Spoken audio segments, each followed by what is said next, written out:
intellectual experience. We have much more freedom and flexibility about where we work and when we work than we ever did before. And again, there's obviously something that's very good about that, and I suspect that this audience, more than almost any other I could imagine, takes full advantage of this flexibility. But what that means is that at every minute of every day, we are faced with a choice of whether or not to be working. Where you are is no longer an excuse for not working. The time of day is no longer an excuse for not working. That you are already doing something else at the same time is no longer an excuse for not working. And I don't think this is good. We are now in charge of what we look like in a way that we weren't before. I mean, you used to have control over your physical appearance, the clothes you wore, but now you get to shape your body as well. You can take, if you have too much tissue in one place, you just suck it out, and you re-inject it in some other place where you don't have quite enough.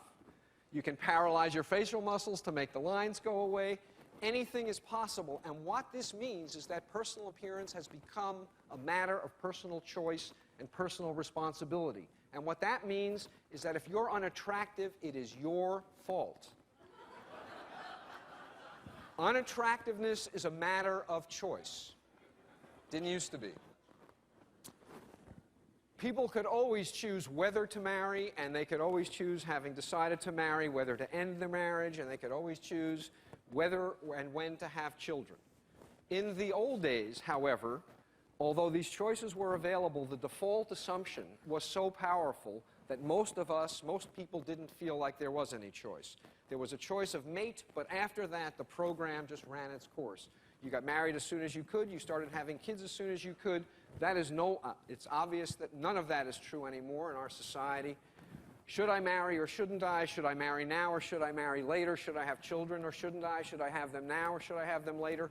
Each and every one of these decisions is a very consequential decision and a very real one in the minds, at least, of the students that I teach.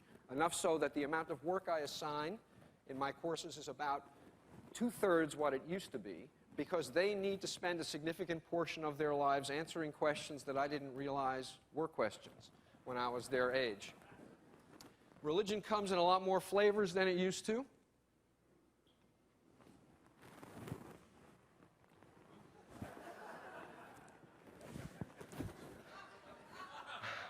I'm embarrassed to say that I actually did this to I tortured my kids in this way.